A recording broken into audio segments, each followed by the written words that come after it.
Hey everyone, I'm Ross Chastain, and welcome to episode 11 of Asphalt, presented by LEVRACK and powered by AgAmerica Media. Now remember, full-length episodes can be found on the Like a Farmer YouTube page and under Like a Farmer podcasts wherever you listen to your audio podcasts. Today we're going to look back at Pocono as well as EchoPark Speedway. Then I'll take you down to Cordele, Georgia, and we'll get a look at the Pless Farm and their peanut fields. I'll ask some of your Ask Ross Anything questions, and then we'll look ahead to Chicago. But first, let's jump into the Smashdown presented by LEVRACK. So we're back in the studio here at the farm with producer Ben behind the camera again. Hello, Ben. Hey, how's it going? Welcome back. Man, it feels good that we're both healthy. No sickness. Yeah, I feel great. And we were going back and forth there, the whole group, for a while. Yeah. No, it feels good to be healthy. But welcome back from Atlanta, or EchoPark Speedway. South of Atlanta. South of Atlanta. Every time I would mess up and call it Atlanta, I would just say at Atlanta, the track south of Atlanta, EchoPark Speedway. Not a good cover-up, but had to try. Even went to the announcement. You should be like the first one to get used to that too. So that's embarrassing. It's tough, and that's why they're doing it, because they know that people latch on to track names, and it's awkward right now, but in 20 years, we're going to know EchoPark Speedway. That's what it's going to be. Yeah, just like Lowe's Motor Speedway back in the day. But then it went back to Charlotte. So it did. We'll see. So I think this one has a good shot to stay around for a while. Yeah, I agree. But before that, we had Pocono, where we had that Pentagon visit, which was really awesome. Getting to do that, my family, you came along. That was a cool day. I didn't know what to expect. Yeah, I didn't either. Pretty cool to get a little bit of behind the scenes of building that, high up, and you just know a lot of things are going on while you're there. So there was a cool. lot. Yeah. There was a lot going on that day that we were not aware of. Right. Yeah. Because, as soon as you get in, you can't have your phones out. You have, zero service. And you're like, well, we'll see what happens when we leave the building, get some service, and see what's going on in the rest of the world. But, yeah, no, it was cool. Celebrating your 600 win again, which I'm sure never gets old. I liked it when you tried to go get the ring out of the bag. Yeah. They were not going for that. Right. Without an escort. No, definitely not. Nothing was, even to go to the bathroom, you had to be escorted. It was a lot of communication of, hey, I'll watch him. You go here. So. Hey, they let me go to the bathroom by myself, man. I don't know what you had going on. I was also holding a camera, so that could have been a really suspicious piece of equipment, I guess. But just the significance of why we were there was big for SMI to take us up there. All the pageantry and all of everything that goes into the Coca-Cola 600 for Memorial Day was absolutely incredible. So that was fun. Yeah, very cool. The only thing that took longer than my drive from the Pentagon up to Long Pond was the race itself, or at least our race. But it was a 4.5 hour drive I made that night. Yeah, that was a haul. Yeah. You did an event at the track, so you were kind of on a time crunch. I had no time to spare, and I could not. There was a lot of traffic. It was Friday afternoon, so it was only a couple minutes late. So it worked out. But then the race, I'd say we were just okay. I thought we were going to be around 15th, and then that last pit cycle buried us. We had just pitted a lap and a half before, and the caution came out, and then the field slowed down, and so 10 cars that were pitting after us got to remerge onto the track, and I would have passed them, but had to slow down for the cautions. That was we were not very good as a company. Daniel led the charge for us, but definitely not strong across the board. But moved on from there to EchoPark Speedway. In the Cup race, we were just getting up to speed, literally and figuratively, and we were right behind the wreck and piled into it. If I could have kept it straight, I was wide open on the straightaway, and I had just given it some brake to keep a gap to the car in front of me. I think it was the 34, one of the front row cars, and gave it a little bit of brake, lifted a little bit. I was keeping a gap. And I went back wide open, and then I just ran right in the back of him, and I had no idea why. Then I saw the smoke. Then the crash was happening. So that's a bummer. Early exit from the in-season tournament too. Yeah, unfortunate. And Eric was in the wreck, but he spun out and didn't hit anything too bad, so he fought for the win. But I saw him as I was turning around, coming down off the banking, because I got stuck up on the wall backwards. I saw the whole field coming at me. I was not impressed by that.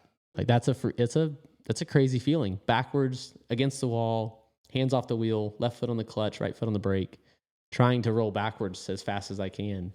Actually let off the brake at one point just to try to let it keep going. And Amigo and I were nose to nose. Not a good feeling. Yeah.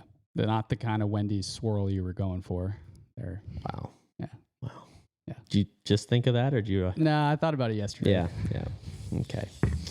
But that's it for us. I mean, Chase wins. I thought Bowman had it. It was kind of over for us before it really started, and then it was too much damage for us to fix. So I stayed Saturday night and went to the PSG Inter Miami game. So got to see Messi play. That was cool.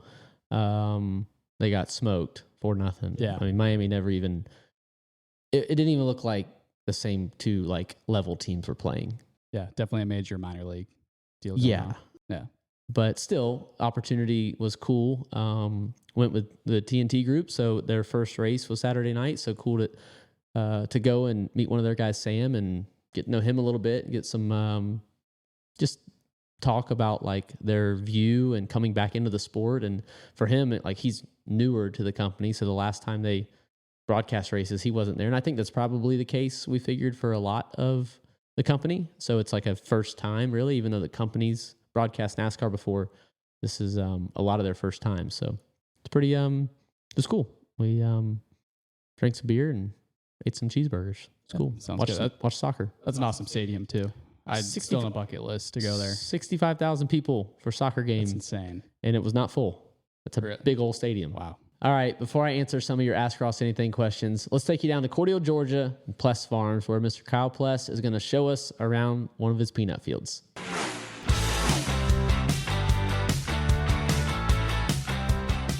All right, guys, today we are boots on the ground in Cordele, Georgia. Now, y'all know it from me talking about watermelons. This is prime watermelon harvest season here in Cordele and in South Georgia. But today, we're at Kyle Pless's farm, and we're going to talk to you about peanuts. You do grow watermelons from Melon One. Absolutely. That's how I've met you and your family. But we're going to talk peanuts today, so thanks for having us out. Yeah, well, thanks for coming. We appreciate you, all the support and, advertising for all this agricultural stuff we do, and it's very important to us. Peanuts are a staple here in Cordele area. The farmers have relied on peanuts for years. We can't grow all watermelons, obviously, so we have other crops we grow, and so peanuts and cotton are the two primary crops we grow here. So with watermelons, I know how labor intensive it is, but coming off of rain last night, what stage of growing are we for these peanuts? So the peanuts were planted in April, May, and we basically, we have a process. Once we get them planted, we have to fight weeds, as most any crop you have to do. We deal with that. And then we keep them sprayed, keep them healthy, keep them watered. Late July, August, we'll start putting more and more water to them. I shoot for about 2 inches a week when they really get going good. And we will look at some peanuts in a few minutes, and I'll show you how they do. But where would people watching, where do you think they would ever? They're never going to know they're yours, but where would they go? So, it kind of varies. What happens is when we harvest the peanuts, you will wind up carrying them to a mill, and I use several places around, and they will process the peanuts in a sense. All they'll do is dry them down. When we pick the peanuts, they have high moisture, and you can't put them in a warehouse with high moisture. So they'll dry them down, get them to a manageable spot. At that point, they will be shipped at some point to a sheller. Now the sheller will take the peanuts, and he will shell these peanuts, and wind up selling them to a processor, where it be a Hershey or anybody else that actually makes a candy bar or any type of candy. And so there's 3 or 4 steps after me to get to the consumer. We were in the ag community. We actually were in the peanut business. We actually did that. We handled the peanuts that the farmers grew. My wife and I married after college and came back home, and I actually was scouting cotton. I would go out and check cotton fields and tell the farmers what they needed to do and what was going on. People retiring saw me working and trying, and they would kind of say, hey, would you like to rent my land? And I wound up renting land, and then I wound up purchasing land, and it just grew from there. That's kind of how we got started with it. And it would be very hard for a young man to start today in the climate we're under, but I guess it's doable, but it'd be hard.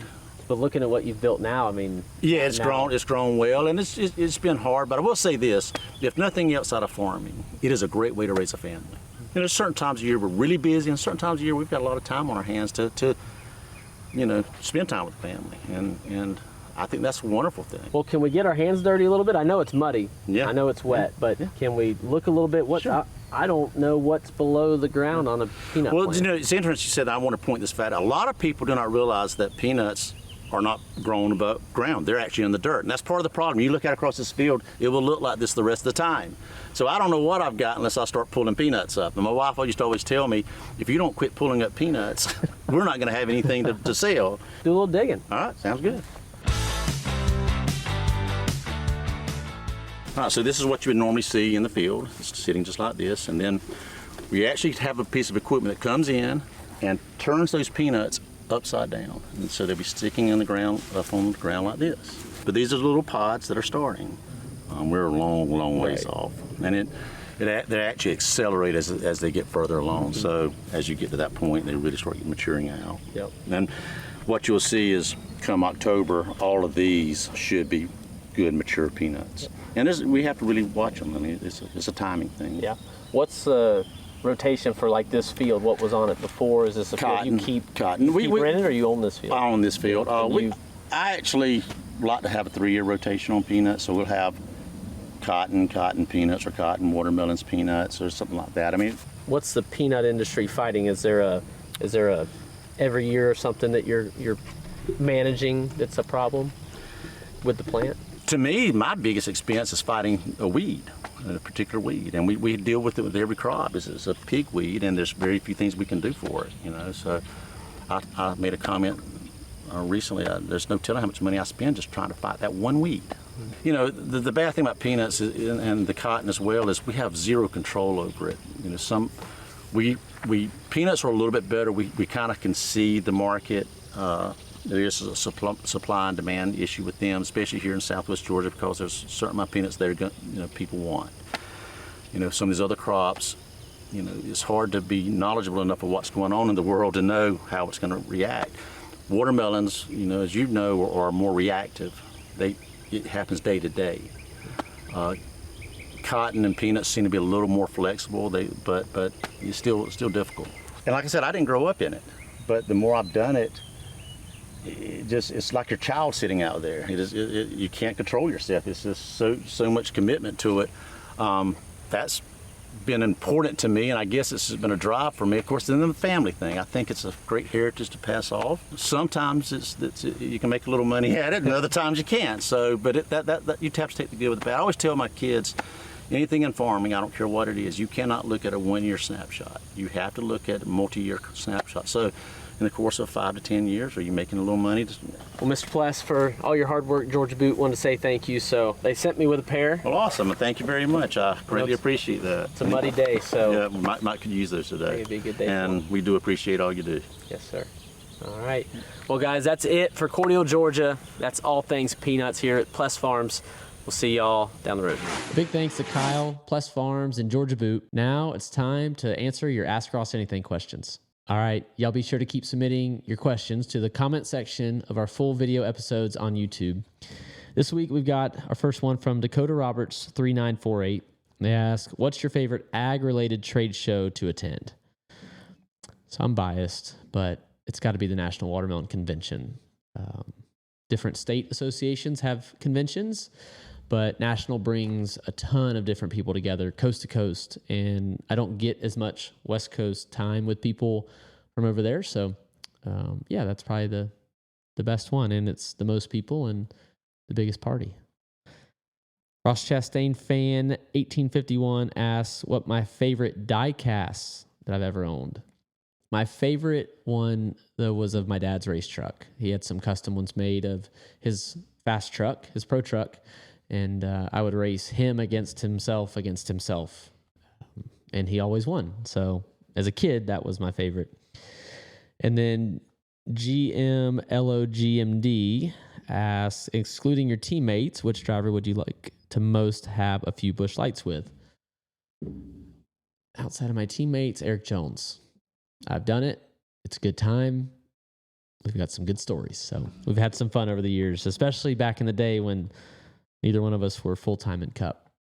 We had some Saturday nights off, to say the least, and some headaches Sunday morning. But good times. Gosh, I only did a couple crazy times with them, but they were fun. So, all right.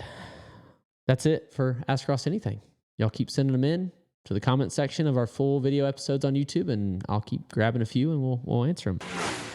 So, looking ahead to Chicago, SVG. He's the obvious pick, right, Ben? Yeah, I'd say that's a safe bet. I mean, how could anybody not take him? Right. It's just he would have. I think he would wrecks him. Depends if we even have a dry race. We've had 2 for 2 with rain. I'd like to see it go dry all weekend. I haven't looked at the weather, but yeah, I think it's supposed to be hot for sure. I don't think I've seen rain yet, but I feel like everywhere right now it's going to pop up randomly. Yeah. So we've had brief rain showers last 2 years. We'll see if it's dry all weekend. Sim wise, SVG rolling, just fast, making speed. I told my group just build it like his. If I can learn to drive like him, I don't know that I can do it this weekend. But I'm trying and I'm working that way. So it does go against some of his driving things, go against how I was taught. Even inside of the track house building years ago when we were CGR, the way I was taught when I first got there, this style goes against some of that, but it seems to be better. Together with what his group, the 88 group, Steven Duran has came up with setup-wise, it really suits Shane, and I'd be silly not to try to do it. So we're going to spend some races, road course races moving forward, just hammering away at changing me more than the car, really. And that's what we've been working on DIL-wise. So it's frustrating. Like, we've won a road course race. I thought I would just keep evolving that style back in 22. Not the case. Time to change and go down a different road. What's the biggest thing? You probably don't want to give away all the secrets. What's the biggest thing you want to work on, whether it's braking or getting back to the throttle or using curbs, or what do you feel like is the biggest thing you can improve on? No curbs per se at Chicago. It's just concrete walls. Yeah, it's a whole approach. It's not one thing. And that's what makes it so difficult. It's not just like I can just change one thing, just braking or just throttle. It's every corner around the entire lap and then repeating that. I can do it like a couple times and then I miss a corner completely. So, yeah, just got to evolve. If I want to stay in Cup for a long time, I'm going to do this a couple of times, or really constantly. But this is a big one, big shift for me in how I approach the corners. It's almost as drastic as like regular pizza and deep dish. Great segue. It's going to be a thing this weekend, right? Are you going to have some? I love deep dish. It's like one of my favorites. It says a lot about you. Wow. I like regular, medium, whatever pizza. Just regular standard crust. Yep. More like New York style, maybe. Just kind of a plain. My favorite is there's a small family-owned chain called Domino's. It's Domino's. Yeah. All right, everybody. That's going to do it for this week's episode of Ag to Asphalt, presented by LEVRACK and powered by AgAmerica Media. If you're coming to the Chicago Street Race this weekend, on Saturday at 9 o'clock in the morning till 10, I'm going to be doing an appearance at the Caputo's store in Naperville. While I'm there, I'm going to ask them if I'm saying Caputo's and Naperville right, because I don't know, never been to either one. My first time. So we'll be there. Come see us 9 to 10 a.m. on Saturday morning if you want. Be sure to subscribe to Like a Farmer on YouTube. New episodes are going to drop every other Thursday. Leave a rating on Apple Podcasts and Spotify, and we'll see you in the next episode.